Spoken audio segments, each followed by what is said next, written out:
ಗೆ ವೇದಿಕೆ ಪರವಾಗಿ ಧನ್ಯವಾದಗಳು. ಇನ್ನೋರ್ವ ವಿದ್ಯಾರ್ಥಿ ವಿಶ್ವಜಿತ್ ರವಿ 9ನೇ ತರಗತಿ, ಅವನು ಸಹ ಪೂಜ್ಯರ ಕುರಿತು 4 ಮಾತು ಹೇಳಬೇಕಂತ ಕೇಳ್ಕೊತೇನೆ.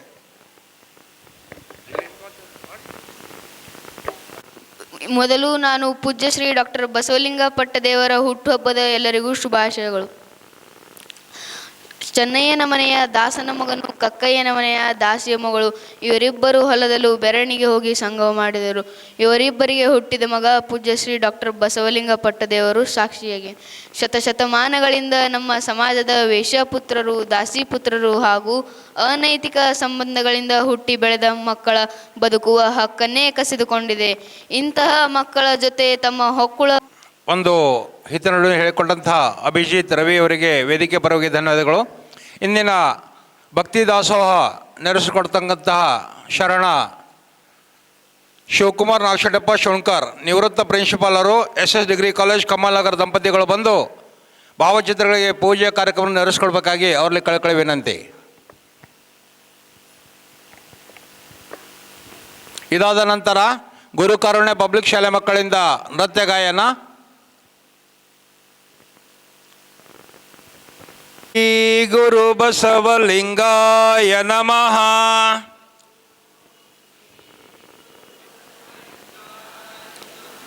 ಓಂ ಶ್ರೀ ಗುರು ಬಸವಲಿಂಗಾಯ ನಮಃ.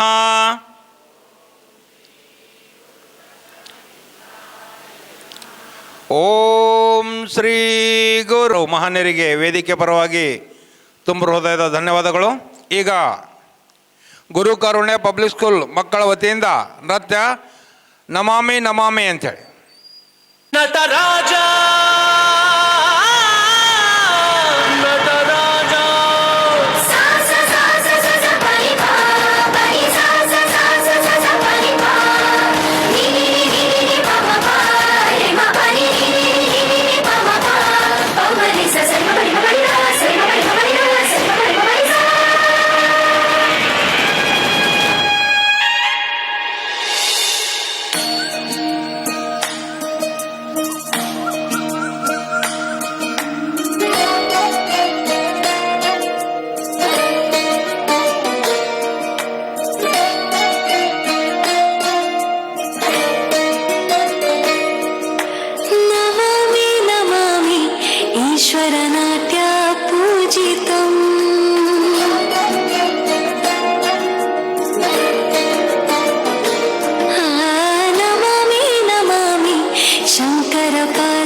ಕೆಚ್ಚೆಗಳ ನಾದ ತೋಂತನಂ, ಪಾದಗಳ ಕುಣಿತ ಧೀಂತನಂ, ಸಂಗೀತ ಸಾಹಿತ್ಯ ಆನಂದ ಲಾಭವೇ ತನಧಿರನ ಧಿರನ ತನಧೇ.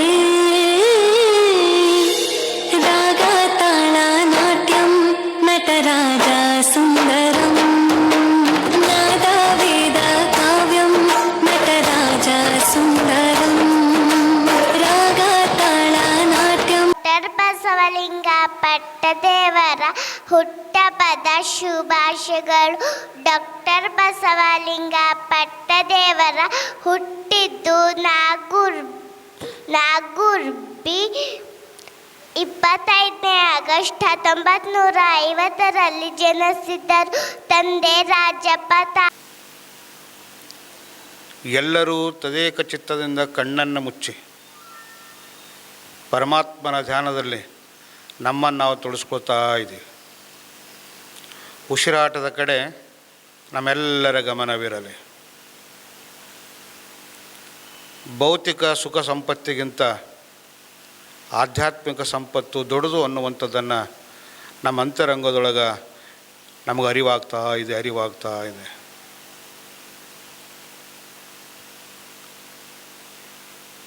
ಆತ್ಮ ಪರಮಾತ್ಮನ ಸಹಯೋಗದೊಂದಿಗೆ ಮುಖದ ಮೇಲೆ ಮಂದಹಾಸವನ್ನು ಬೀರ್ತಾ ಇದೆ. ಮನಸ್ಸು ನಿರ್ಮಲವಾಗ್ತಾ ಇದೆ, ಭಾವ ಶುದ್ಧಿಯಾಗ್ತಾ ಇದೆ. ಮನಸ್ಸು ನಮ್ಮ ಹತೋಟಿಯಲ್ಲಿ ನಿಧಾನವಾಗಿ ಬರ್ತಾ ಇದೆ. ಉಸಿರಾಟದ ಕಡೆ ನಮ್ಮೆಲ್ಲರ ಗಮನವಿರಲಿ. ಓಂ ಶ್ರೀ ಗುರು ಬಸವಲಿಂಗಾಯ ನಮಃ. ಓಂ ಶ್ರೀ ಗುರು ಬಸವಲಿಂಗಾಯ ನಮಃ. ಜಗತ್ತಿನ ಎಲ್ಲ ದಾರ್ಶನಿಕರನ್ನು ಹಣಿಮಣಿದು ಬಸವಾದಿ ಪ್ರಮಥರನ್ನು ಸ್ಮರಿಸಿಕೊಂಡು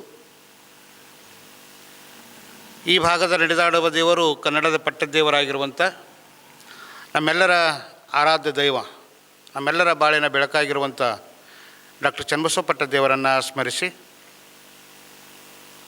ನನ್ನ ನರಜನ್ಮವ ತಡೆದು ಹರಜನ್ಮವನ್ನು ಮಾಡಿರುವಂಥ ಪರಮ ಪೂಜ್ಯರು ಪಾವನ ಮೂರ್ತಿಗಳು, ಕನ್ನಡ ಜಂಗಮರು, ಮಾತೃಹೃದಯಗಳು, ಹನುಮ ಮಂಟಪದ ಅಧ್ಯಕ್ಷರು ಆಗಿರುವಂಥ ಪರಮ ಪೂಜ್ಯ ನಾಡೋಜ ಡಾಕ್ಟರ್ ಬಸವಲಿಂಗ ಪಟ್ಟದೇವರ ಶ್ರೀಪಾದಕ್ಕೆ ವಂದಿಸಿ, ದುರ್ಗುಣಗಳ ಭಿಕ್ಷೆ ಸದ್ಗುಣಗಳ ದೀಕ್ಷೆ ಹರಿಕಾರರು ಮಹಾಂತ ಚಿಂತಕರು ಆಗಿರುವಂಥ ಗುರುಬಸವ ಪಟ್ಟದೇವರ ಶ್ರೀಪಾದಕ್ಕೆ ವಂದಿಸಿ, ಇವತ್ತಿನ ಭಕ್ತಿದಾಸವನ್ನು ತೆಗೆದುಕೊಂಡಿರುವಂಥ ನನ್ನ ಮಾರ್ಗದರ್ಶಕರು, ಹಿರಿಯರು, ಚನ್ನಬಸವ ಪಟ್ಟದೇವರ ಒಡನಾಡಿಗಳಾಗಿ ನಮ್ಮನ್ನು ತಪ್ಪಿದ್ದಲ್ಲಿ ತಿದ್ದುವಂಥ ಎದೆಗಾರಿಕೆಯಿಂದ ನಮ್ಮೆಲ್ಲ ಬಸವ ಭಕ್ತರನ್ನು ಒಂದು ಕಡೆ ಸೇರಿಸುವಂಥ ಪ್ರಾಮಾಣಿಕ ಪ್ರಯತ್ನವನ್ನು ಇಡೀ ಅವ್ರ ಕುಟುಂಬ ಮಾಡ್ತಾಯಿದೆ. ಅದರಲ್ಲಿ ವೈಯಕ್ತಿಕವಾಗಿ ನನ್ನ ಬದುಕಿನಲ್ಲಿ ಸಹಿತ ಮಾರ್ಗದರ್ಶನವನ್ನು ನೀಡಿರುವಂಥ ಶಿವಣ್ಕಣ್ಣನವರಿಗೂ ಇಡೀ ಅವರ ಪರಿವಾರಕ್ಕೂ, ಯಾವತ್ತೂ ವಚನ ಸೇವಾ ಸಮಿತಿಯ ಅಧ್ಯಕ್ಷರೇ, ಸದಸ್ಯರೇ, ಪದಾಧಿಕಾರಿಗಳೇ, ಇಲ್ಲಿ ಸಂಚಾಲಕರು ಮಹಾಜನವರು ಹೇಳಿದ್ರು ಇವತ್ತು 22ನೇ ದಿನ ಅಂತ, ಇನ್ನು 7 ದಿವಸ ನಾವು ಇರ್ತೀವಿ ಅಂದ್ರೆ ದಿನ ಬರ್ತೀವಿ ಅಂತ. 7 ದಿವಸ ಚಿಂತನೆ, ಶರಣರ ಚಿಂತನೆಗಳನ್ನು ಈ ಮಹಾಮಂಟಪದೊಳಗೆ ಜರುಗ್ತದೆ. ಶರಣರ ವಿಚಾರಧಾರೆಗಳನ್ನು ಸತತವಾಗಿ ಸತತ ಪ್ರಯತ್ನದಿಂದ ಆತ್ಮಶಕ್ತಿ ಪರಿವರ್ತಿಸುವುದು ಅನ್ನುವಂಗೆ ಸತತ ಆಧ್ಯಾತ್ಮಿಕ ಚಿಂತನೆಯನ್ನು ಕೇಳಿದಾಗ ಮನಸ್ಸು ಹಗುರವಾಗ್ತದೆ, ಭಾವ ಪರಿಶುದ್ಧವಾಗ್ತದೆ ಅಂತ ತಿಳ್ಕೊಂಡು ಈ ಮಂಟಪಕ್ಕೆ ಬಂದಿರುವಂಥ ಚನ್ನಬಸವ ಪಟ್ಟದೇವರ ಮಂಟಪಕ್ಕೆ ಆಗಮಿಸಿರುವಂಥ ಎಲ್ಲ ಶರಣ ತಂದೆ ತಾಯಿಗಳಿಗೆ ಅನಂತ ಶರಣೋ ಶರಣಾರ್ಥಿಗಳು. ಶರಣೋ ಶರಣಾರ್ಥಿ. ಶರಣೋ ಶರಣಾರ್ಥಿಗಳು. ಶರಣೋ ಶರಣಾರ್ಥಿ. ಇವತ್ತು ಅಣ್ಣನ ಬಳಗೋದ್ರೆಲ್ಲ ಇವತ್ತು ಬಂದಿರು, ಅಕ್ಕನ ಬಳಗೋದವರು ಇವತ್ತು ಭಾಲ್ಕಿ ಬಂದಿದ್ರು. ನೀವೆಲ್ಲ ಇವತ್ತು ನಮ್ಮಂಥ ಸಾವಿರಾರು ವಿದ್ಯಾರ್ಥಿಗಳಿಗೆ, ವಿಶೇಷವಾಗಿ ನಂದು ಹೇಳ್ತೀನಿ, ನಮ್ಮಂಥ ಬಡ ಬಲ್ಲಿದ ಕೌಟುಂಬಿಕವಾಗಿ ಹಿಂದಿರ್ತಕ್ಕಂಥ ಅಬಲೆಯರಾಗಿರ್ತಕ್ಕಂಥ ಮಕ್ಕಳಿಗೆ ರಕ್ಷಣೆಯನ್ನು ಕೊಡುವುದ್ರ ಮೂಲಕ ಅವರಿಗೊಂದು ಬದುಕುವ ದಾರಿಯನ್ನು ಕಲಿಸ್ಕೊಟ್ಟಿರುವಂಥ ನಮ್ಮೆಲ್ಲರಿಗೂ ಗೊತ್ತಿರುವಂಗೆ ಅತ್ಯಂತ ಸಾತ್ವಿಕ ಚಿಂತಕರು ಆಗಿರುವಂಥ ನಮ್ಮೆಲ್ಲರ ಬಾಳಿನ ಭಾಗ್ಯ ವಿಧಾತರಾಗಿರುವಂಥ ಪರಮಪೂಜ್ಯ ಬಸವಲಿಂಗ ಪಟ್ಟದೇವರ ಇವತ್ತು 74ನೇ ಹುಟ್ಟುಹಬ್ಬ. ಇವತ್ತು 74 ಮುಗಿದು ನಾಳೆ 75ಕ್ಕೆ ಪಾದಾರ್ಪಣೆಯನ್ನು ಮಾಡ್ತಾರೆ. ಮುಂದೆ ನಾವೆಲ್ಲ ಒಂದು ಸಂಕಲ್ಪವನ್ನು ಮಾಡಬೇಕು. ಪರಮಪೂಜ್ಯರ ಹುಟ್ಟುಹಬ್ಬದ ಶುಭಾಶಯಗಳನ್ನು ಎಲ್ರಿಗೂ ಕೋರ್ತಾ, ಅವ್ರ ವಿಚಾರಗಳು ನೋಡ್ರಿ, ಮಠದ ಪರಂಪರೆ, ಮಠ ಚನ್ನಬಸವ ಪಟ್ಟದೇವರ ಅಂಥವರನ್ನು ಮಠ ಈ ನೆಲಮೂಲ ಕೊಡ್ತು. ಅಂಥ ಪೀಠಕ್ಕೆ ಮುಂದೆ ಭಾಳ ತನ್ನ ದೃಷ್ಟಿಕೋನ ಇಟ್ಕೊಂಡು ಯಾರನ್ನ ಪೀಠಾಧಿಪತಿಗಳು ಮಾಡಬೇಕು ಅಂತ ತಿಳ್ಕೊಂಡು ಬಸವಲಿಂಗ ಪಟ್ಟದೇವರನ್ನು ಮಾಡಿದ್ರು. ಮಕ್ಕಳು ಹೇಳಿದ್ರಲ್ಲ, ಅವರು ಹ್ಯಾಂಗಿತ್ತು ಇದು ಸಂಸ್ಥೆ, ಹ್ಯಾಂಗಿರುವಂಥ ಮಠ, ಹ್ಯಾಂಗೆ ಮಾಡ್ಯಾರ ಅನ್ನೋದು ನಮಗೆ ಕಣ್ಣೆದುರಿಗದ. ನಾವೆಲ್ಲ ಮಠದ ಭಕ್ತರೇ. ಮಠ ಏನಿತ್ತು ಅನ್ನೋದು ನಮಗೆಲ್ಲರಿಗೂ ಗೊತ್ತದ. ನಾನು ಸಣ್ಣಗಿದ್ದಾಗ ಮೊದಲನೇ ಸಲ ಅಪ್ಪರಿಗೆ ಮಡಿ ಆಗಿದ್ದು ಮೂರ್ಗಿದಾಗ. ನನಗೆ ಮಡಿ ಮಾಡ್ಲಿಕ್ಕೆ ಹಚ್ಚಿರು. ಮಡಿ ಅಂದ್ರೆ ಸ್ನಾನ ಮಾಡಿ ಬಂದು ಪೂಜೆ ಮಾಡಬೇಕಲ್ಲ. ಆಗ ನನಗೇನೂ ಗೊತ್ತಿದ್ದಿಲ್ಲ ಆ ತಾಯಿ ಹೃದಯ ಹೆಂಗಿರ್ತದ ಅಂತ ಹೇಳ್ತೀನಿ. ನಮ್ಮ ಸಂತಪುರದ ಅಕ್ಕನ ಬಳಗ ಭಜನೆ ಇತ್ತು, ಅಲ್ಲಿ ತೊಗೊಂಡು ಹೋಗಿ ಒಂದೊಂದು ಕಾರ್ಯಕ್ರಮಕ್ಕೆ ತೊಗೊಂಡು ಹೋಗಿದಾಗ, ಯಾಕಂದ್ರೆ ಇವತ್ತು ಅಪ್ಪವ್ರ ಹುಟ್ಟುಹಬ್ಬ ಇರೋದ್ರಿಂದ ಒಂದು 4 ವಿಚಾರಗಳನ್ನು ನಾವು ತಿಳ್ಕೊಳ್ಬೇಕಾಗ್ಯದ. ಅಲ್ಲಿ ಹೋದಾಗ ನೀ ಮಡಿ ಮಾಡಬೇಕಪ್ಪ ಅಂತ ಹೇಳಿದ್ರು. ಆಗೆಲ್ಲ ಒಂದು ದೊಡ್ಡ ಇದು ಇದ್ದಂಗೆ ಇರ್ತಿತ್ತು, ಅದರೊಳಗೆ 1, 2, 3 ಅಂತ ಭಗುಣಿಗಳು ಇಡ್ತಿದ್ರು. ಈ ಕುಕ್ಕರ್ಗಳವಲ್ಲ, ಆ ಕುಕ್ಕರ್ ಇದ್ದಿಲ್ಲ ಆಗ. ಆಗೆಲ್ಲ ಡಬ್ಬಿ ಇತ್ತು, ಆ ಒಂದೊಂದು ಬೊಗಣಿ ಒಳಗೆ ಇಡ್ತಿದ್ರು. ಆಗಲ್ಲಿ ಏನು ಮಾಡಿದ್ರು ಅಂತಂದ್ರೆ, ನೀವು ಮಡಿ ಮಾಡಬೇಕು ಅಂತ ಹೇಳಿದ್ರು, ನನಗೆ ಏನೂ ಬರ್ತಿದ್ದಿಲ್ಲ. ಅಲ್ಲಿ ಮನೆಗಿನವ್ರು ಅಲ್ಲತ್ತು, ಯಪ್ಪ ನಾವು ಮಾಡ್ತೀವಿ ಅಲ್ಲತ್ತು. ಇಲ್ಲ ಇಲ್ಲ, ನಮ್ಮ ಹುಡುಗ ಮಾಡ್ತಾನೆ ಅಂದರು. ಮಾಡ್ತಾನೆ ಅಂದು ಒಂದಿಷ್ಟು ಜೋಳದ ಹಿಟ್ಟು ಕಲಸ್ಲಾಕ ಹಚ್ಚಿದ್ರು. ಕಲಸಿ ಅದು ಚಂದ ಒಂದು ಇದ್ರೊಳಗೆ ಹಾಕಿ ಒಲೆ ಮೇಲೆ ಇಡ್ಲಾಕ ಹಚ್ಚಿದ್ರು. ಅದರೊಳಗೊಂದಿಟ್ಟು ಸಿಂದೆಲೋನ್ ಇದ್ರೆ ಕುಡ್ರವರೆ ಅಂತಂದರು. ಸಿಂದೆಲೋನ್ ಒಂದು 4 ಹಳ್ಳ ಹಾಕಿ ಅಲ್ಲಿ ಕಲಸಿಟ್ಟಿವಿ. ಅನ್ನ ಮಾಡ್ಲಿಕ್ಕೆ ಹೇಳಿದ್ರು. ಅನ್ನ ಮಾಡ್ಲಿಕ್ಕೆ ಹೇಳಿದಾಗ ನಾನು ಅಂದ, ಯಪ್ಪ ಅನ್ನ ನಂಗೆ ಥೊಡೆ ಬರ್ತದ್ರಿ ಅಂತ ಹೇಳ್ದೆ ನಾನು. ಆಗ ಅವ್ರು ಹೇಳಿದ್ರು, ಹಿಂಗೆ ಮಾಡಪ್ಪ ಅಂತಂದರು. ಅಕ್ಕಿ ಚಂದ ತೊಳಿಲಕ್ಕೆ ಹಚ್ಚಿದ್ರು, ಇಡ್ಲಕ್ಕೆ ಹಚ್ಚಿದ್ರು, ಇಟ್ಟಿವಿ. ಅದು ಆಗತನ ನಿಂತು, ಅದು ಆಗಿನ ಬಾದ ಸ್ನಾನಕ್ಕೆ ಹೋದ್ರು ಅಪ್ಪವ್ರು. ಸ್ನಾನಕ್ಕೆ ಹೋಗಿ ಹೊರಗೆಲ್ಲ ಭಜನೆ ಮಾಡೋದೆಲ್ಲ ನಮ್ಮ ಅಕ್ಕನ ಬಳಗೋದವ್ರು ಕುಂತಿರು. ಆ ಒಳಗೆ ಹೋಗಿನ ಮೇಲೆ ಪೂಜಾಕ್ಕೆ ಕುಂತಾಗ ಅದು ಬಡಿಸ್ಬೇಕು ಅಂತಿತ್ತು. ಅಪ್ಪವ್ರಿಗೆ ಬಡಿಸ್ಲತ್ತು. ಯಾರೋ ಹೊರಗಿನ ಹುಡುಗರು ಏನು ಮಾಡ್ಯಾರ, ಒಳಗೆ ನೋಡ್ಯಾರ. ಅಕ್ಕೋನೆ ಯವ್ವ ಒಳಗೆ ಅಪ್ಪವರು ಪೇಡ ತಿಲ್ಲತ್ತಾರ, ಪೇಡ ಅಂತಂದು. ಆ ಕಡುಬು ಇರ್ತದಲ್ಲ, ಅದು ಜೋಳದ ಮಾಡ್ತೀವಲ್ಲ, ಆ ಕಡುಬು ಅದಕ್ಕೆ ಭಾಳ ಚಂದ ಮಾಡಕ್ಕೆ ಹಚ್ಚಿರೋದು. ಅದು ಇತ್ತು. ಒಳಗೆ ಅಪ್ಪವ್ರು ಪೇಡ ತಿಲ್ಲತ್ತಾರ ಅಂದಿದ್ದು ಅಪ್ಪವ್ರಿಗೆ ಕೇಳ್ಯಾರ. ಕೇಳಿ, ನೋಡೋ ಸಂಜು, ಹೊರಗೆ ಮಕ್ಕಳೆಲ್ಲ ಪೇಡ ತಿಲ್ಲತ್ತಾರ, ಅಪ್ಪವ್ರು ಅಲ್ಲತ್ತಾರ, ಆ ಪೇಡ ಅವ್ರಿಗೆ ಬಿ ಟಚ್ ಬಾ ಅಂದರು. ನನಗೆ ಮೊಟ್ಟ ಮೊದಲು ನಾನು ಅಪ್ಪೋರಿ ಮಡಿಯಾಗಿದ್ದು ನನ್ನ ಜೀವನದೊಳಗೆ ಮೋರ್ಗಿ ಗ್ರಾಮದೊಳಗೆ ಅನ್ನೋದನ್ನು ಹೇಳ್ತಾ ಇದ್ದೀನಿ. ಅಲ್ಲಿ ಅಷ್ಟು ಹಚ್ಚಿದ್ರೆ ಆ ಮಕ್ಕಳು ಇದೇನದ ಒಣ ಸಪ ಆಗದಲ್ಲತ್ತರು. ಅಪ್ಪರು ಅಂದರು, ಅದು ಪೇಡ ಅದ ತಿನ್ರಿ ಬಟ್ಟ ಅಂದರು. ಅಪ್ಪವ್ರದು ಎಷ್ಟು ಸೂಕ್ಷ್ಮವಾಗಿರುವಂಥ ವಿಚಾರಗಳದಾವ ಅಂತ. ನಾವು ಚನ್ನಬಸವ ಪಟ್ಟದೇವ್ರ ಶತಮಾನೋತ್ಸವ ಇರುವಂಥ ಸಂದರ್ಭದೊಳಗೆ ಮಹಾರಾಷ್ಟ್ರಕ್ಕೆ ಹೋಗಿದ್ದೆವು. ಆಗ ತಮ್ಲೂರು ಅಪ್ಪರು ಲಿಂಗಕ್ಕಾಗಿದ್ರು. ಅದೇ ಸಂದರ್ಭದೊಳಗೆ ಹೋದಾಗ ಇವಾಗ ಪ್ರತಿಯೊಂದು ಊರಿಗೆ ಒಂದೊಂದು ದಿವಸ ಪ್ರವಚನ, ಮುಂಜಾನೆ ದೀಕ್ಷಾ, ಮತ್ತು ಮಧ್ಯಾಹ್ನಕ್ಕೆ ಮತ್ತೊಂದು ಊರು ಹೋಗ್ಬೇಕು.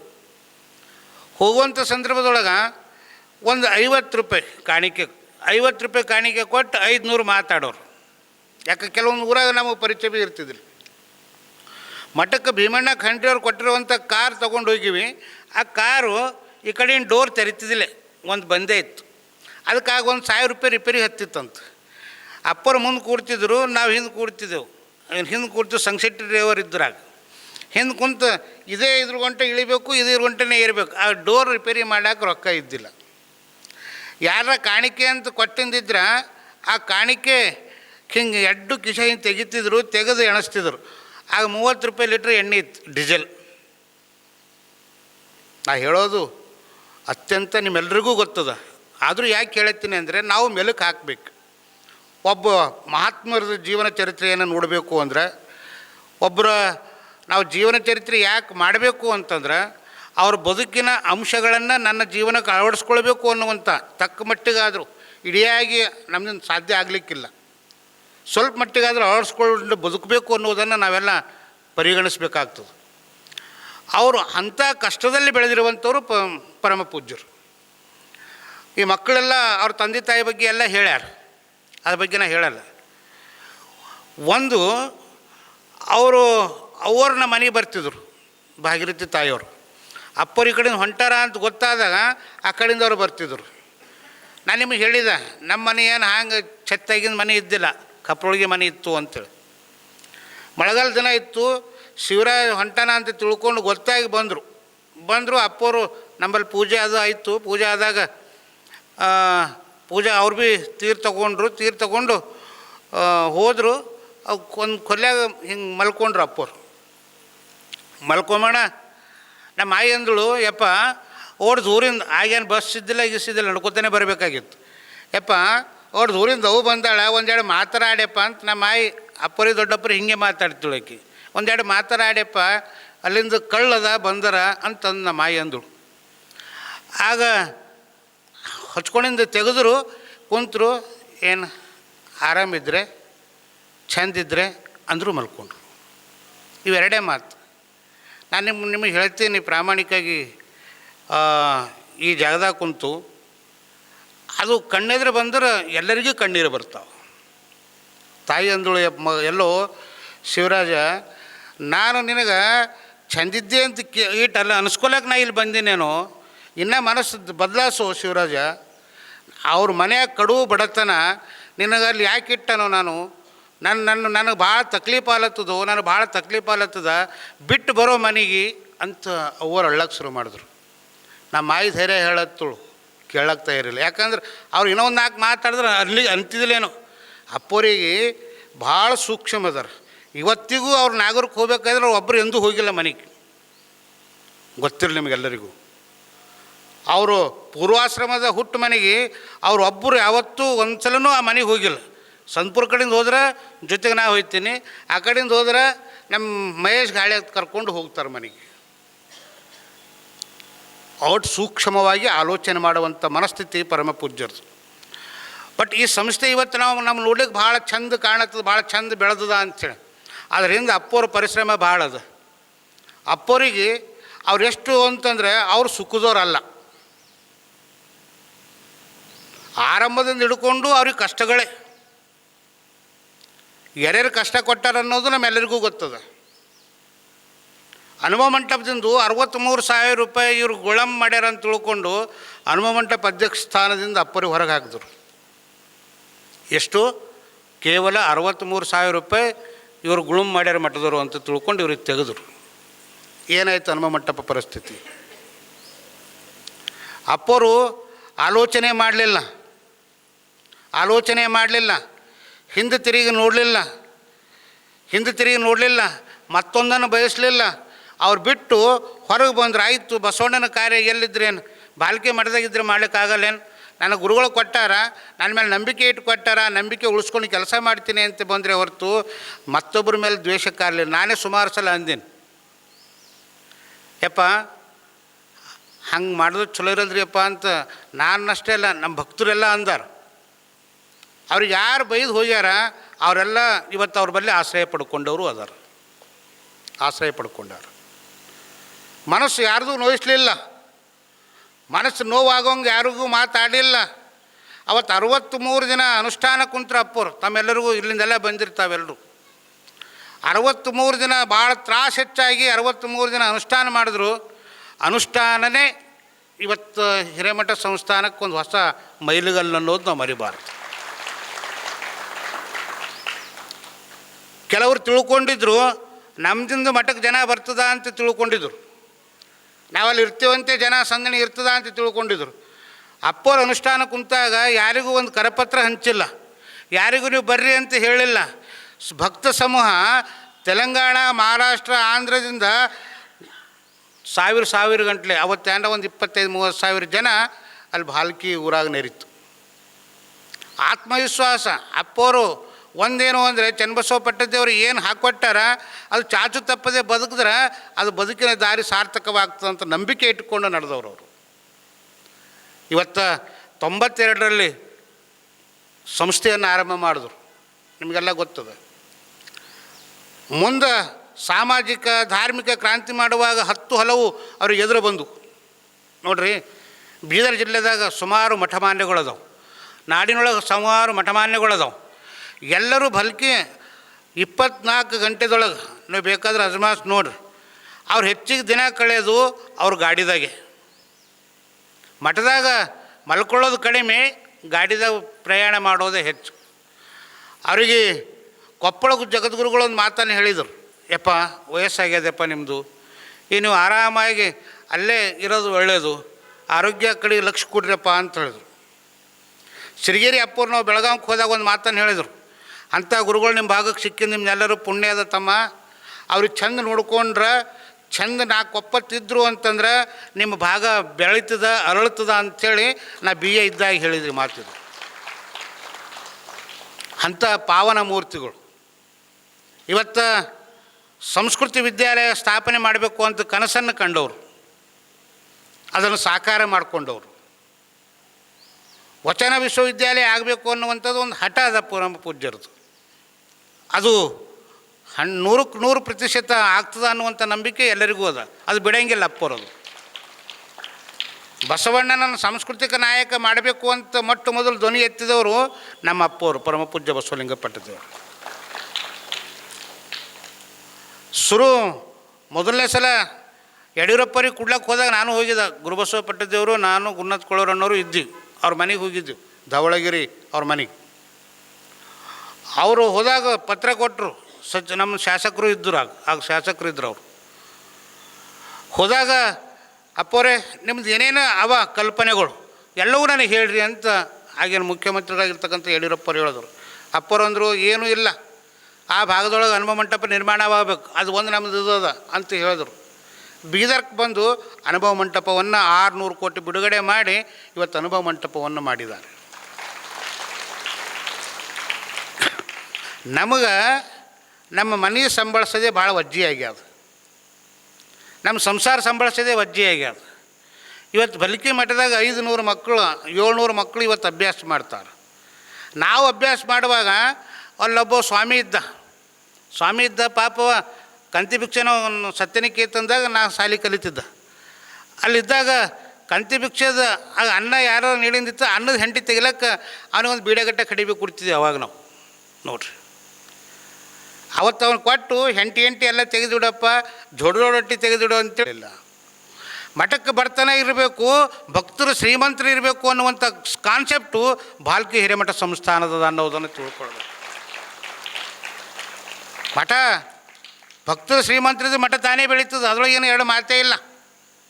ಅದಕ್ಕೆ ಬಸವಲಿಂಗ ಪಟ್ಟದೇವರು ಇಲ್ಲದೇ ಇರೋದ್ರಿಂದ ಹೆಡ್ಗಾಪುರದಲ್ಲಿ ತಿಂಗಳ ಮಾಸಿಕ ಶಿವಾನುಭವ ಗೋಷ್ಠಿ ನಡೀತಾ ಇದ್ದಾಗ ಇವನಾರವ ಅನ್ಬೇಡ್ದು ಅಂತೇಳಿ ಅಪ್ಪರು ಭಾಷಣ ಮಾಡ್ತಾಯಿದ್ರು. ಬಸವಕುಮಾರ ಪಾಟೀಲು ಅಲ್ಲಿ ಸಾಕ್ಷಿಗಳು. ಅಲ್ಲಿದ್ದಾಗ ಆ ಊರಾಗಿನವ್ರು ಬಂದು, ಏನು ರೀ ಗುರುಗಳೇ ನೀವೆಲ್ಲ ಅವ್ರ ಮನೆಗೆ ಮಾಡ್ತೀನಿ ಪೂಜೆ ಅಂತ ಹೇಳಿದಾಗ ಮುಂದಿನ ತಿಂಗಳು ಅವ್ರ ಮನೆಯಾಗ ಪೂಜೆ ಮಾಡ್ತೀವಿ ಅಂತ ಹೋಗಿ ಅವ್ರ ಮನೆ ಪೂಜೆ ಮುಗಿಸ್ಕೊಂಡು ಇಲ್ಲಿ ಗುಡಿ ಕಡೆ ಬರ್ಲತ್ರ ಊರಾಗಿನ ಮಂದಿ ಬರ್ಕೊಡ್ಲಿಲ್ಲ ಅಪ್ಪವ್ರಿಗೆ. ಇದೇನು 80 ವರ್ಷದ ಮಾತಲ್ಲ, ಒಂದು 8-10 ವರ್ಷದ ಮಾತು. ಅಪ್ಪನ ವಿಚಾರಗಳು ಎಲ್ಲಿ ಕುಂತು ಹೇಳಿದ್ರೆ ಏನದ ಅಂತ ತಿಳ್ಕೊಂಡು ಅವ್ರ ಮನೆ ಮುಂದೆ ಆಗಿಂದಾಗೆ ಹೋಗಿ ಚಾಪಿ ಹಾಸಿ ಒಂದು ಇದು ಹಚ್ಚಿ ಅಲ್ಲೇ ಪ್ರವಚನ ಮಾಡಿ ಬಂದಿರುವಂಥವರು ನಮ್ಮ ಪರಮ ಪೂಜ್ಯ ಬಸವಲಿಂಗ ಪಟ್ಟದೇವರು. ಬಸವಾದಿ ಶರಣರು ಕಾರ್ಯ ಮಾಡಿರುವಂಥದ್ದು ತಾಯಿ ಹೃದಯದ. ಇವತ್ತು ಎಷ್ಟು ವಿಧವೆಯರು ಇವತ್ತು ಮಠದೊಳಗೆ ಆಶ್ರಯವನ್ನು ಪಡ್ಕೊಂಡಿದ್ದಾರೆ. ಭಾಳ ಸರಳಲ್ಲ ಅದು. ಶರಣರಿಗೆ ಇಟ್ಟಿರುವಂಥ ಎಲ್ಲ ಆಶಯಗಳು ಪರಮ ಪೂಜ್ಯ ಬಸವಲಿಂಗ ಪಟ್ಟದೇವರು ಮಾಡ್ತಾ ಬಂದಿದ್ದಾರೆ. ನಾವೆಲ್ಲ ಒಂದು ಪ್ರಾರ್ಥನೆಯನ್ನು ಮಾಡಬೇಕು ಅಂದ್ರೆ ಅವ್ರು ಇನ್ನೂ 100 ವರ್ಷ ನಮ್ಮ ಮಧ್ಯೆ ಬದುಕಿ ನಮ್ಮ ಆಯುಷ್ಯ ಅವ್ರಿಗೆ ಒಂದಿಷ್ಟು ಹೋದರೂ ಚಿಂತೆ ಎಲ್ಲ ಕೊಟ್ಟು ಅವ್ರು ಇನ್ನೂ ಸಮಾಜಕ್ಕಾಗಿ ಬದುಕಲಿ ಅನ್ನುವಂಥ ಸಂಕಲ್ಪವನ್ನು ನೀವೆಲ್ಲ ಮಾಡಬೇಕು ಅನ್ನುವಂಥದ್ದನ್ನು. ಅದಕ್ಕಂತಲೇ ಮಹಾರಾಷ್ಟ್ರದಲ್ಲಿ ಬಸವ ಪರಿಷತ್ತು ಆರಂಭ ಮಾಡಿದರು, ತೆಲಂಗಾಣದಲ್ಲಿ ಬಸವ ಪರಿಷತ್ತು ಆರಂಭ ಮಾಡಿದರು. ಇವತ್ತು ಮಹಾರಾಷ್ಟ್ರದಾಗ ಎಲ್ಲರೂ ಬೇರೆ ಬೇರೆ ಅಂತ ಇದ್ದರು. ಇವತ್ತು ಅಪ್ಪವರು ಮರಾಠಿದೊಳಗೆ 100 ಗ್ರಂಥಗಳನ್ನು ಮುದ್ರಣೆ ಮಾಡೋದ್ರ ಮೂಲಕ ಹೊಸ ಶಕೆಯನ್ನು ಮಹಾರಾಷ್ಟ್ರದಲ್ಲಿ ಆರಂಭ ಮಾಡಿದ್ದಾರೆ. ಅಂಥ ಗುರುಗಳನ್ನು ಪಡೆದಿರುವಂಥದ್ದು. ಇವತ್ತು ಮುಂಜಾನೆ ಎಲ್ಲ ಅಣ್ಣನ ಬಳಗದವ್ರು ಬಂದರು. ಅಪ್ಪರು ಅವ್ರ ಜೀವನದಾಗ 1-2 ಘಟನೆಗಳನ್ನು ಹೇಳ್ಯಾರ. ಒಂದು ಮಾತ್ರ ಹೇಳ್ತೇನೆ ನಿಮಗೆ. ಅವರು ಒಬ್ಬರು ಅವರಿಗೆ ಫೀಸ್ ಕಟ್ಲಾಕ ರೊಕ್ಕ ಇರಲಿಲ್ಲ ಅಂತ ಅಪ್ಪರು ಬಲ್ಲಿ. ಫೀಸ್ ಕಟ್ಲಾಕ ರೊಕ್ಕ ಇಲ್ಲ ಅಂದ್ರೆ ಒಬ್ಬರು ಬಲ್ಲಿ ಅವರು ತಿಂಗಳಿಗೆ 30 ರೂಪಾಯಿನೇನೋ ಕೊಡ್ತಿರಂತ, 30 ರೂಪಾಯಿ. ಅದಕ್ಕೆ ಅವ್ರು ಏನು ಮಾಡಬೇಕು ಅಂದ್ರೆ ಅವ್ರ ಮನೆಯಾಗ ನೀರು ಹಾಕಬೇಕು, ನೀರು ಹಾಕಿ ಅವ್ನು ರೊಕ್ಕ ತೊಗೊಂಡು ಹೋಗ್ಬೇಕು. ಅದು ಮುಂಜಾನೆ ಅಷ್ಟು ಕೆಲಸ ಮಾಡಿ ಮಧ್ಯಾಹ್ನಕ್ಕೆ ಯಾರದ್ದು ಬಲ್ಲಿ ಅಂತಂದ್ರೆ ಒಬ್ಬ ಡಾಕ್ಟ್ರನ ಬಲ್ಲಿ ಇದ್ದರು ಅಂತ. ಡಾಕ್ಟ್ರನ ಬಲ್ಲಿ ಉಳಿದು ಅವರು ಏನು ಹೇಳ್ತಾರೆ ಅದು ಮಾಡ್ಕೊತಾ ಹೋಗ್ಬೇಕು ಅವರು.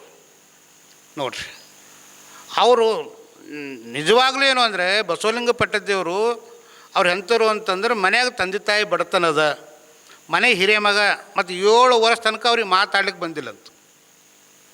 ಅವ್ರು ಹೇಳ್ತಾರೆ ಭಾಗೀರಥಿ ತಾಯಿಯವರು, 7 ವರ್ಷ ತನ ನೀ ಮೂಕರಾಗಿ ಹೋಗಲ್ದು ಹೋದಿಯಲ್ಲೋ ಮನೆಗಾರ ಇರ್ತಿದಿ ಅಂತ ಹತ್ತಿರೋರು. 7 ವರ್ಷ ತನ ಅವ್ರು ಮಾತಾಡಲಿಲ್ಲ ಅಂತ ಬಸವಲಿಂಗ ಪಟ್ಟದೇವರು. ಅದು ಎಷ್ಟು ಜನರಿಗೆ ಗೊತ್ತಿಲ್ಲ. 7 ವರ್ಷ ತನಕ ಅವ್ರು ಮಾತಾಡ್ಲಿಕ್ಕೆ ಬರಲಿಲ್ಲ. ನೀ ಹಿಂಗೆ ಮೂಕಾಗಿದ್ದರೆ ನನ್ನ ಮನೆ ಹಿಂಗೆ ಇರ್ತಿದ್ದಿಲ್ಲ ಅಂತ ತಾಯಿ ಹತ್ತಿನವ್ರು ನಮ್ಮ ಮನೆಗೆ ಅದಾರ ಅವರು. ಅಂಥ ಬದುಕನ್ನು, ಅತ್ಯಂತ ಕಡು ಬಡತನದ ಬದುಕನ್ನು ನಡೆಸಿರುವಂಥವ್ರು. ಇವತ್ತು ಎಲ್ಲರಿಗೂ ದೇವರು ಅಂತ ನಾವು ಯಾಕೆ ಅವ್ರಿಗೆ ಅಂತೀವಿ ಅಂದರೆ ಅವ್ರ ಅಂತರಂಗದೊಳಗೂ ಪರಿಶುದ್ಧ ಅದರ, ಬಹಿರಂಗದೊಳಗೂ ಪರಿಶುದ್ಧ ಅದರ. ಮಾನವೀಯ ಸಕಲ ಜೀವಾತ್ಮರ ಲೇಸನ್ನು ಬಯಸಬೇಕು ಅನ್ನೋದನ್ನು ಬಿಟ್ಟರೆ ಅವ್ರ ಮನಸ್ಸಿನೊಳಗೆ ಯಾವುದೂ ಸಿಗಂಗಿಲ್ಲ ಅಂತ ತಿಳ್ಕೊಳ್ಬೇಕು. ಯಾವುದೂ ಸಿಗಂಗಿಲ್ಲ. ಅದಕ್ಕೆ ಇವತ್ತು ತಾವೆಲ್ಲರೂ ಅಂಥ ಮಹಾತ್ಮರ ಪರಮ ಪೂಜ್ಯರ ಅವ್ರ ಬಗ್ಗೆ ಎಷ್ಟು ಹೇಳಿದ್ರೂ ಕಡಿಮೆನೆ, ಅವ್ರ ಬಗ್ಗೆ ಎಷ್ಟು ಹೇಳಿದ್ರೂ ಕಡಿಮೆನೆ. ಒಂದೊಂದು ಹೇಳ್ತಾ ಹೋದ್ರೆ ಒಂದೊಂದು ಗ್ರಂಥಗಳ ಸಂಪುಟಗಳಾಗ್ತವೆ. ಅದು ದಾಖಲೀಕರಣ ಮಾಡುವಂಥದ್ದು.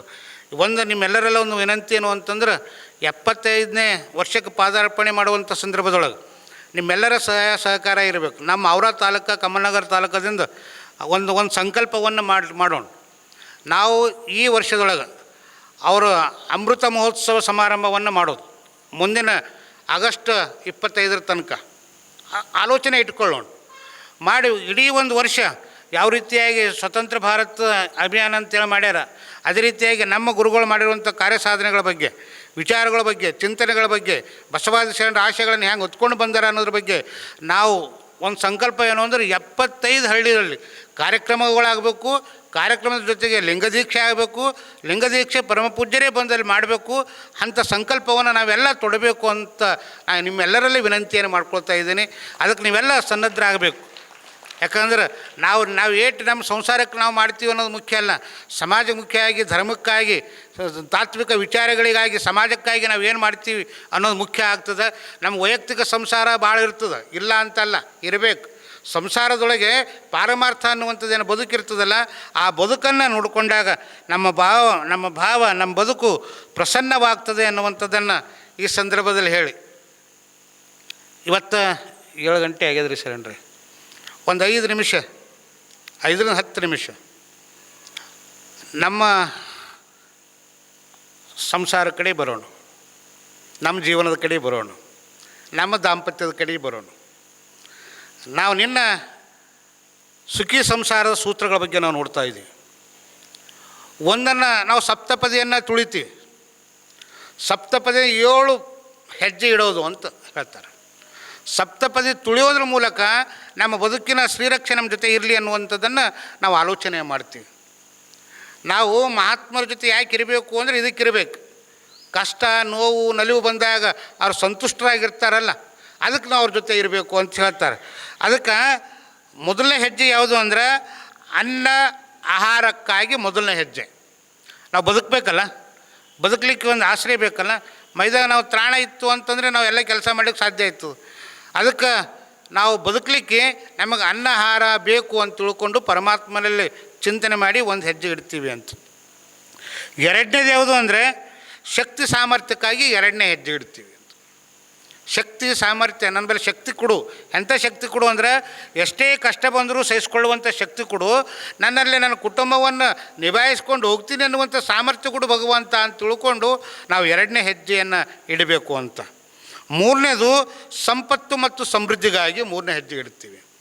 ಸಂಪತ್ತು, ಈ ಲೌಕಿಕ ಸಂಪತ್ತು ನನ್ನ ಬದುಕಿಗೆ ಇರಲಿ, ಆದರೆ ಆಧ್ಯಾತ್ಮಿಕ ಸಂಪತ್ತು, ಮಹಾನುಭಾವರ ಸಂಪತ್ತು, ಶರಣರ ಸಂಪತ್ತು, ವಚನ ಸಾಹಿತ್ಯ ಸಂಪತ್ತು, ಎಲ್ಲರ ಪ್ರೀತಿ ವಿಶ್ವಾಸ ಗಳಿಸುವ ಸಂಪತ್ತು ನನ್ನ ಜೊತೆ ಇರಲಿ ಪರಮಾತ್ಮ ಅಂತ ನಾವು 3ನೇ ಸುತ್ತನ್ನು ಹಾಕ್ತೀವಿ.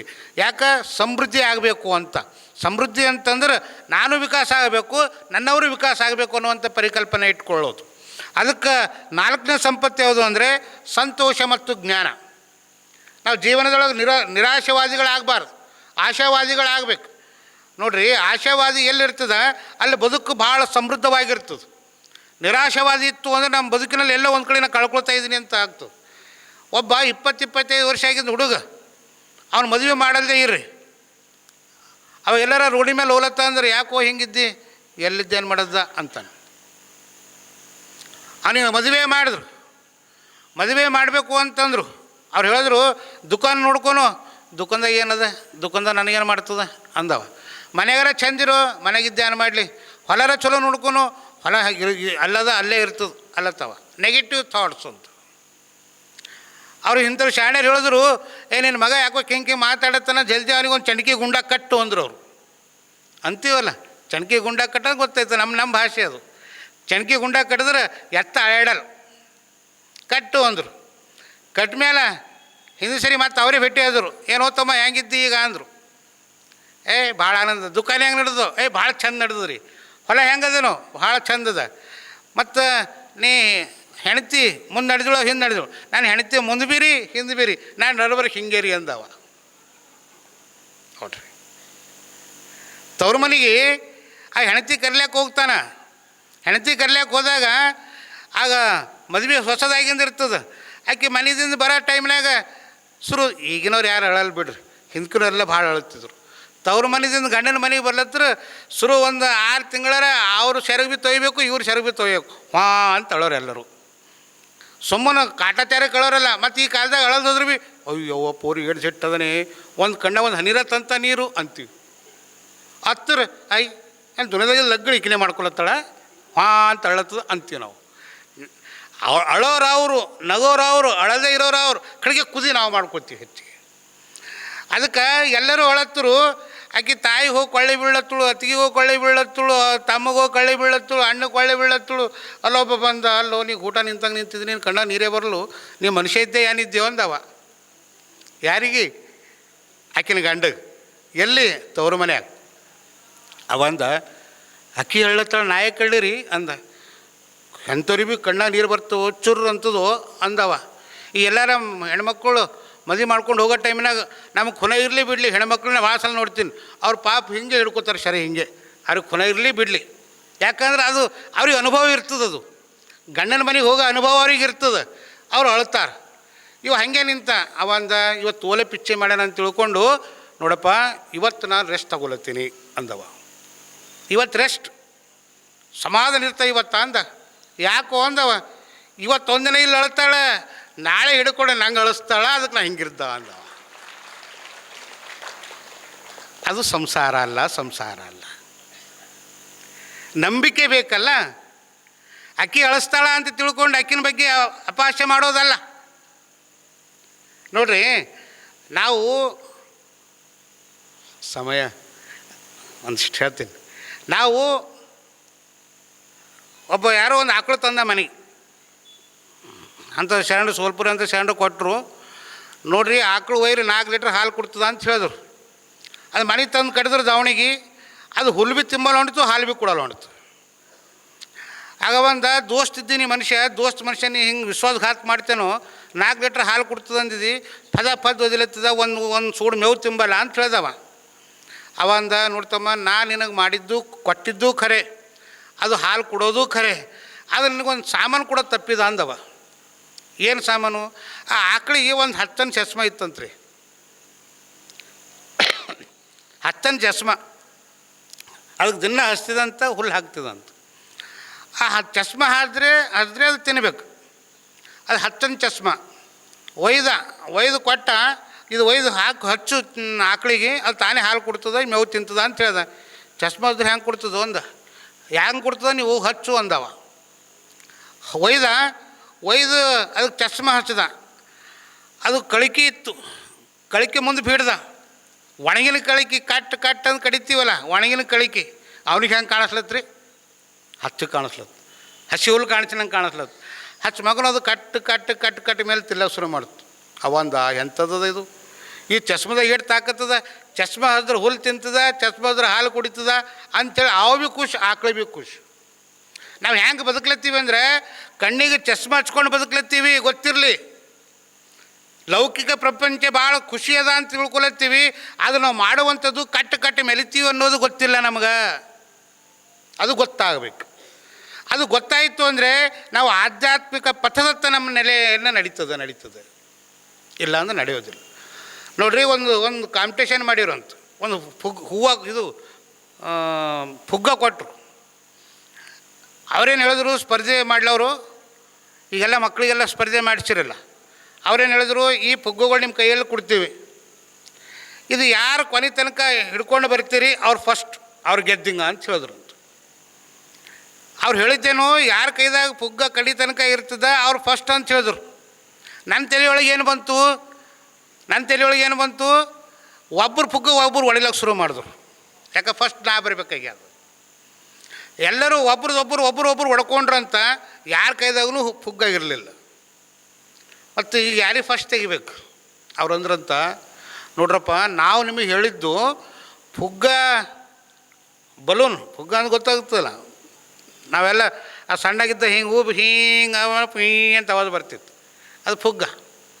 ಅದು ಹಿಗ್ಗಿಸಿನಟ್ಟು ದೊಡ್ಡದಾಗ್ತಿತ್ತು. ಅವ್ರು ಹೇಳಿದ್ದು ಸ್ಪರ್ಧೆ ಮಾಡಿದ್ದು ಯಾವುದಕ್ಕೆ ಅಂದ್ರೆ ನಿಮ್ಮ ಕೈಯೊಳಗೆ ಒಂದು ಬಲೂನ್ ಕೊಡ್ತೀವಿ, ಅದು ಕೊನೆ ತನಕ ಯಾರು ಇಡ್ತೀರಿ ಅವ್ರು ಫಸ್ಟು ಅಂತ ಹೇಳಿರು. ಆದ್ರೆ ನಾವು ಫಸ್ಟ್ ಬಿ ಇಲ್ಲ, ಸೆಕೆಂಡ್ ಬಿ ಇಲ್ಲ, ಥರ್ಡ್ ಬಿ ಇಲ್ಲ, ಎಲ್ಲರೂ ನಾಪಾಸ್. ನಮ್ಮ ಜೀವನದೊಳಗೆ ನಮ್ಮ ದಾಂಪತ್ಯ ಅನ್ನುವಂಥದ್ದು, ಬದುಕು ಅನ್ನುವಂಥದ್ದು, ಕುಟುಂಬ ಅನ್ನುವಂಥದ್ದು ನಮಗೆ ಹಿರಿಯರು ಕೊಟ್ಟಾರ. ಅದು ಭಗವಂತನ ಕರುಣೆಯಿಂದ ಅದು ನಾವು ಮಾಡಲೇಬೇಕಾಗ್ಯದ. ಅವ್ರು ಏನು ಹೇಳಿ ಕಳಿಸ್ಯಾರ ಅಂದ್ರೆ, ನೀ ಎಲ್ಲಿರ್ತೀಯಪ್ಪ, ನೀ ಭಾಳ ಚೆಂದಾಗಿರು, ಒಪ್ಪುವಂಗಿರು, ಒಪ್ಪಿಗೆ ಜನಮಾನಸದಲ್ಲಿ ನೀ ಸ್ಥಿರವಾಗಿರು, ನಿನ್ನ ಕುಟುಂಬದಲ್ಲಿ ಪ್ರೀತಿಯ ಹೊನಲನ್ನು ಹರಿಸುವಂತ ನಮಗೆ ಕಳಿಸ್ಯಾರ. ನಾವೇನು ಮಾಡತ್ತೀವಿ, ಆ ಪುಗ್ಗಕ್ಕೆ ಹ್ಯಾಂಗೆ ಕಾಟ ಹೊಡೆದು ಪುಸ್ ಮಾಡತ್ತೀವೋ, ನಮ್ಮ ಕುಟುಂಬದೊಳಗೆ ಒಬ್ಬರು ಕಿವಿ ಒಬ್ಬರು ಊದಿ ನಮ್ಮ ಮನಸ್ಸುಗಳು ಹಾಳು ಮಾಡ್ಕೊಳತ್ತೀವಿ. ಅದು ಬಿಡೋಣ. ಎಲ್ಲಿ ತನಕ ಒಬ್ಬರು ನಿಂದೆ ಒಬ್ಬರು ಆಡೋದನ್ನು ಬಿಡೋಂಗಿಲ್ಲ, ಒಬ್ಬರು ಚಾಡಿ ಒಬ್ಬರು ಹೇಳೋದನ್ನು ಬಿಡೋದಿಲ್ಲ, ಒಬ್ಬರ ಬಗ್ಗೆ ಒಬ್ಬರು ಅವಹೇಳನಕಾರಿಯಾಗಿರುವಂಥ ವಿಚಾರಗಳನ್ನು ಮಾತಾಡೋದನ್ನು ಕಮ್ಮಿ ಮಾಡೋದಿಲ್ಲ. ನಾವು ಸುಧಾರಿಸಂಗಿಲ್ಲ, ನಮ್ಮ ಕುಟುಂಬನೂ ಸುಧಾರಿಸಂಗಿಲ್ಲ, ಸಮಾಜಕ್ಕರ ಉಳಿತು ದೂರದು. ಶರಣ ಮಾಡಿದ್ದೇನು ಅಂದ್ರೆ ಸತ್ಯಶುದ್ಧವಾಗಿರುವಂಥ ಕಾಯಕ ಮಾಡಿದ್ರು. ಸತ್ಯಶುದ್ಧ ಕಾಯಕ ಮಾಡೋದ್ರ ಜೊತೆಗೆ ಪರಿಶುದ್ಧವಾಗಿರುವಂಥ ನಿರ್ಮಲವಾಗಿರುವಂಥ ಮನಸ್ಸಿನಿಂದ ಪ್ರಸಾದವನ್ನು ಮಾಡಿದ್ರು. ಬಂದಿರುವಂಥ ಗುರುಲಿಂಗ ಜಂಗಮರಿಗೆ ಅವ್ರಿಗೆ ದಾಸೋಹವನ್ನು ಮಾಡಿದ್ರು.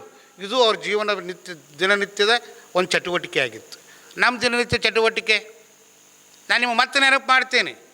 ನಮ್ಮ ಮನೆಯೊಳಗೆ ಸಂಜೆ ಪರಿ ಮಲ್ಕೊಳ್ಳುವಾಗ 1-2 ನಿಮಿಷ ಧ್ಯಾನ ಮಾಡಿ ಮಲ್ಕೊಳ್ತೀರಿ ಎಲ್ಲರೂ? ಮಾಡುತ್ತೀರಿ ಅನ್ನೋರು? ಯಾವತ್ತೂ ವಿಚಾರಗಳು ಕೇಳಿದ್ದು ಈ ಕಿವಿದ್ದು ಕೇಳಿ ಈ ಕಿವಿ ಹೋಗಬಾರ್ದು. ಎಲ್ಲರೂ ಮಾಡೋದಿದ್ರೆ ಒಂದಿಷ್ಟು ನಿರ್ಭಯವಾಗಿ ಒಂದಿಷ್ಟು ಜನ ನಾವು ಮಾಡೋದನ್ನು ರೂಢಿ ಮಾಡಿಕೊಳ್ಳೋಣ. ಅದರಿಂದ ನಾವು ಭಾಳ ಆತ್ಮತೃಪ್ತಿ ಸಿಗ್ತದೆ. ಗೊತ್ತಿರಲಿ ನಿಮಗೆ, ನಾವು ಹಂಗೆ ಮಾಡಿ ನೋಡಿವಿ ಅಂತಂದರೆ ನನ್ನ ಓರೆ ಕೋರೆಗಳನ್ನು ತಿದ್ದುವಂಥದ್ದು ಬೇರೆ ಯಾರೂ ಇಲ್ಲ. ನೋಡಿರಿ, ನಮ್ಗೆ ಯಾವುದು ರೋಗ ಬಂದರೂ ನಾನು ಒಳಗಿಂದೇ ಬರ್ತು, ಹೊರಗಿಂದ ಯಾವುದು ಬರೋಂಗಿಲ್ಲ. ನನಗೆ ಯಾವ್ದು ಬ್ಯಾನಿ ಬಂದರೂ ಒಳಗಿಂದೇ ಬರ್ತು, ಹೊರಗಿಂದ ಯಾವುದು ಬರೋಂಗಿಲ್ಲ. ಇಷ್ಟೆಲ್ಲ ಅದ್ರೊಳಗೆ ಅದ ಅಂದಮೇಲೆ ನಾನು ಒಳಗೆ ಸ್ವಚ್ಛತೆ ಇಟ್ಕೊಳ್ಬೇಕು ಅನ್ನುವಂಥ ಪರಿಕಲ್ಪನೆ ನಮಗೆ ಬರಬಾರ್ದು. ಸಮೃದ್ಧವಾಗಿ ನಾನು ಚೆಂದ ಬದುಕಬೇಕು ಅನ್ನುವಂಥ ಭಾವ ನಮ್ಮಲ್ಲಿ ಬರಬಾರ್ದು. ಬಂದಾಗ ನಮ್ಮ ಬದುಕು ಹೊಸನಾಗ್ತದೆ, ಬರದೇ ಇದ್ದರೆ ಬದುಕು ವ್ಯಸನದ ಕಡೆ ಹೋಗ್ತದೆ. ನಾವು ಬಾಳು ಸಂಗಾತಿಗಳಾದವರು. ಮುಂದೆ ಹೇಳ್ತಾರೆ, ಸಂತಾನ ಮತ್ತು ಸತ್ಪ್ರಜೆಗಾಗಿ 5ನೇ ಹೆಜ್ಜೆ ಅಂತ ಹೇಳ್ತಾರೆ. ವಂಶವೃದ್ಧಿ ಮಾಡಬೇಕಲ್ಲ, ಕುಟುಂಬವನ್ನು ಬೆಳೆಸಬೇಕಲ್ಲ. ಕುಟುಂಬವನ್ನು ಬೆಳೆಸಲಿಕ್ಕೆ ಅದು 5ನೇ ಹೆಜ್ಜೆಯನ್ನು ಇಟ್ಕೊಳ್ಬೇಕು, ಸತ್ಪ್ರಜೆಯಾಗಿ ಬದುಕಬೇಕು ಅಂಥೇಳಿ. ಇನ್ನು 6ನೇ ಹೆಜ್ಜೆ ಯಾವುದು ಅಂದರೆ ಆರೋಗ್ಯ ಮತ್ತು ಆಯುಷ್ಯಕ್ಕಾಗಿ. ನನ್ನ ಆರೋಗ್ಯನೂ ಚೆಂದ ಇಟ್ಕೊಳ್ತೀನಿ. ಈ ದೇಹಕ್ಕಾಯಿ ಅನ್ನೋದು ಪ್ರತಿ ಸಲ ಹುಟ್ಟು ಬರೋಂಗಿಲ್ಲ. ಕಿರಾಣಿ ದುಕಾನ್ದಾಗ ಹೋಗಿ, ಜೋಧಾಪುಡಿ ದುಕಾನ್ದಾಗ ಹೋಗಿ ಏನಾರ ಸಕ್ರೆ ಚಾಪಡಿ ತೊಗೊಂಡಂಗೆ ಬರೋಂಗಿಲ್ಲ. ಇದು ಬರೋದು ಒಂದು ಸಲ ಬಂದಿರುವಂಥ ದೇಹಕ್ಕನ್ನು ಭಾಳ ಔಚಿತ್ಯಪೂರ್ಣವಾಗಿ ಇಟ್ಕೊಳ್ಬೇಕು. ನಾನು ಭಾಳ ಈ ಎಲ್ಲ ಅವ್ರಿಗೆ ನಮ್ಮ ರಾಜ್ಕುಮಾರ್ ಅಣ್ಣವ್ರಿಗೆ ಭಾಳ ಹಂಗಿಸ್ತಾರೆ ಎಲ್ಲರೂ. ಇಲ್ಲಿ ನಾನು ಥೋಡೆ ಪ್ರಸಾದ ತಗೋರಿ ಅಂದ್ರೆ ಅವ್ರು ಹೇಳ್ತಾರೆ, ಅವ್ರು ಪ್ರಸಾದಿಕರು ಹರ್ರಿ, ಮನೆಗೆ ಉಣ್ಣು ಬಂದ್ರೆ ಮತ್ತು ಮನೆಗೆ ಹೋಗಿ ಉಣ್ತಾರೆ, ಎಲ್ಲೂ ಹೊರಗೆ ಉಂಬಲ್ರು ಅಂತ.